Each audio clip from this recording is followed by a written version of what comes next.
The champagne barely kissed my lips when my mother-in-law rose abruptly from her chair. Her voice cut through the laughter like a razor. "From today onward," she declared, "you will hand over your entire $8,900 salary and every bonus. If you refuse, leave this party immediately." My heart stopped. All eyes snapped to me. I turned to my wife, silently pleading for her to speak up. But she didn't flinch. She didn't move. She stood unwavering, shoulder to shoulder with her mother.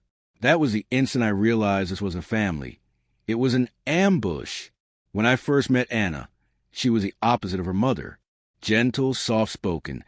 The kind of woman who made me believe in love again after years of grinding through my career. I was 27, a junior manager, chasing promotions and stability. Anna gave me something priceless. Encouragement. She told me I was destined for greatness, that one day I'd be earning more than enough for both of us. I believed her. I believed in us. I worked harder, climbed faster, and built the life she said she wanted.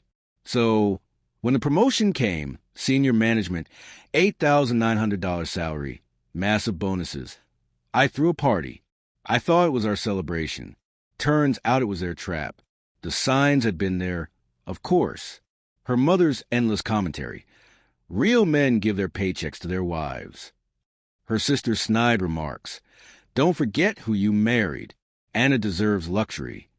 Even Anna herself had hinted. Maybe we should open a joint account with Mom. She's good with money.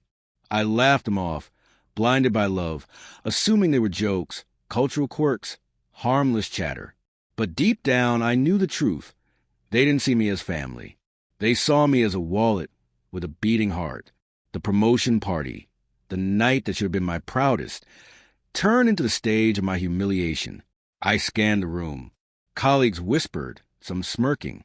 My boss, who had just toasted my achievements, now stared with raised eyebrows. I whispered, "Anna, say something. This is insane." She lowered her gaze. Her silence rang louder than her mother's demands, and that silence shattered something inside me. Not just my trust, but the entire image of the marriage I believed I had. I set my champagne down, loosened my tie, and walked out. No words, no glances back. That night, a cold, precise anger took root, the kind that sharpens into strategy. First, I checked the joint accounts. Thankfully, most of my savings remained under my name. The joint account held only a few thousand, which I transferred instantly, leaving it empty. Second, I called HR and arranged for my salary and bonuses to be redirected into a new account Anna couldn't access.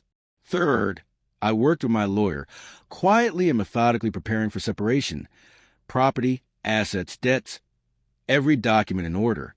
Finally, I planned my return, not as a victim, but as the executor of my own justice. A week later, I arrived at Anna's mother's house. No gifts, no explanations, just a folder of papers and a calm demeanor. She opened the door with a smirk. Ah, the big man finally comes to his senses. I stepped inside, laid the folder on the table, and said, "You want to control my salary? Here's the truth. You'll never touch a cent of it." Anna shifted uneasily. "What are you talking about?" I opened the folder. Bank statements, transfers, legal notices. Each page a nail in the coffin of their schemes. Every account locked. Every asset protected. And as of this morning, the joint account they coveted, empty. "You don't owe me. You don't owe my money." Her mother's face twisted. Anna reached for my hand, but I pulled away. "You made your choice," I said coldly. "You stood silent when your mother humiliated me. That silence cost you everything." I walked out lighter than I had ever felt. Behind me, I heard shouting, her mother blaming her, her sister piling on, Anna sobbing. But I didn't stop. That night, in my new apartment, I slept peacefully, free from their chains. My salary mine, my dignity intact. Their empire of greed crumbled without me raising more than a finger to sign a few papers. Sometimes revenge isn't shouting, fighting, or winning an argument. Sometimes it's silence. Walking away so cleanly that they choke on the dust you leave behind. My mother-in-law thought she could steal my $8,900 salary. Instead, she lost a son-in-law far more valuable than money.